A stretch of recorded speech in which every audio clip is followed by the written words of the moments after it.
lembrei-me de uma frase que o professor Bruto da Costa diz, e que eu continuo a achar que faz todo o sentido refletirmos sobre ela, em que ele nos diz: uma política social para os pobres é uma pobre política social.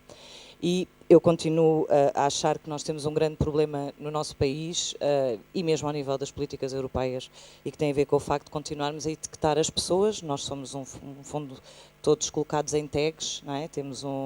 E em função dessa etiquetagem temos ou não acesso a alguns fundos, a alguns apoios, a algumas estratégias de educação, formação, intervenção social, aquilo que, para o que os financiamentos estão dirigidos. E, portanto, temos aqui um sério problema, a meu ver, de fragmentação das políticas. A educação não é disso exceção. Nós temos várias políticas de educação, não temos uma política de educação, da mesma maneira que, como o próprio professor Bruto da Costa nos fala, que o nosso grande problema é termos políticas sociais e não uma política social. A educação deveria fazer parte desse conjunto mais reflexivo e pensarmos numa perspectiva mais sistémica e multidisciplinar quando queremos promover a coesão social.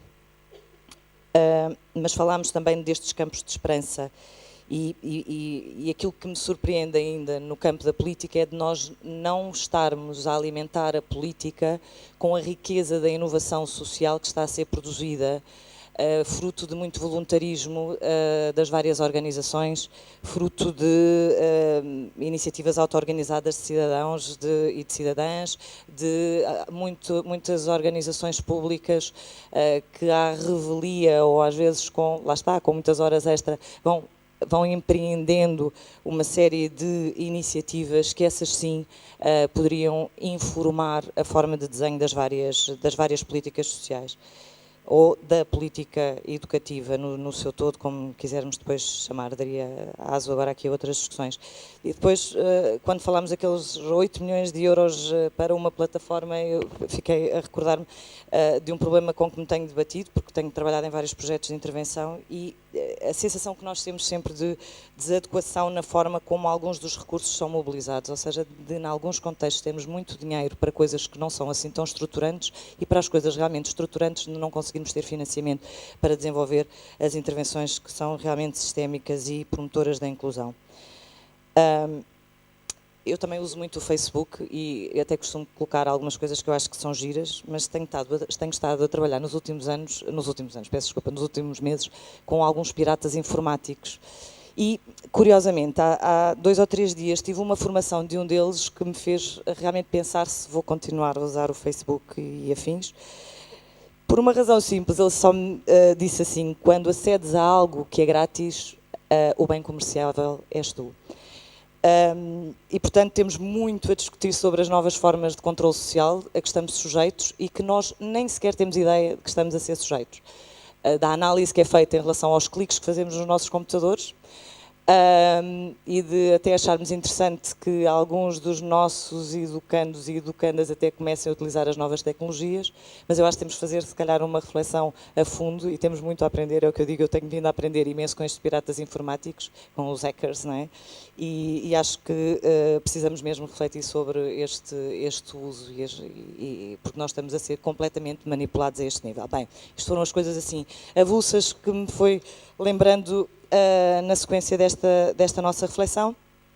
Eu penso que não teremos muito tempo, somos também escravos do tempo, não é? E vamos tentar gerir da melhor forma possível.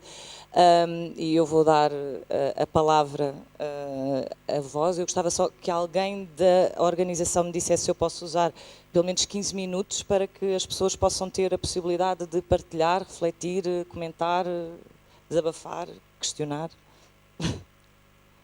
15 minutos posso utilizar, quem está aqui da organização que possa dizer. Estou autorizada, ok, já me estão. Alguém quer então dizer algo?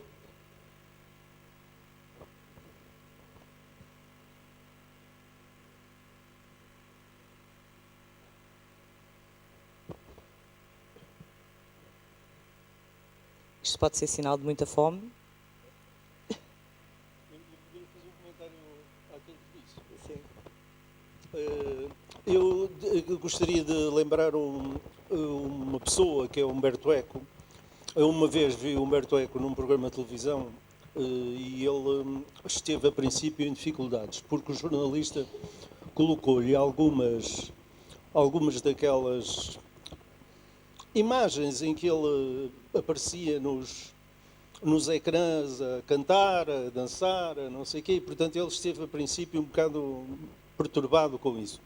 Mas depois começaram-se a discutir as redes sociais, e, quer dizer, na altura não se chamavam redes sociais, mas era a mesma coisa, não é? E ele começou a ganhar força, e ele disse uma coisa que eu nunca mais me esqueci, dos perigos, porque as pessoas estavam muito preocupadas com os perigos das redes sociais.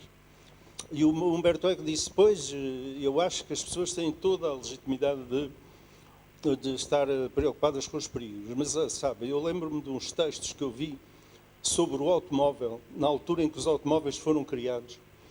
E então havia uns textos de pessoas a dizer, o automóvel vai ser uma coisa horrível, porque vai haver imensos acidentes e vão morrer imensas pessoas e tal. E, de facto, foi isso que aconteceu. E, no entanto, as pessoas não deixaram de utilizar o automóvel por causa disso. Ou seja, eu acho que, disse ele, o Humberto Eco, na minha memória, ele disse, perigos todas as coisas têm. Isso é uma coisa inegável. Agora, vamos ver as vantagens que trazem são ou não maiores do que os perigos que têm, não é? E, portanto, as pessoas, quando fazem a utilização que fazem, com certeza que alguma vantagem veem para fazerem a utilização que fazem.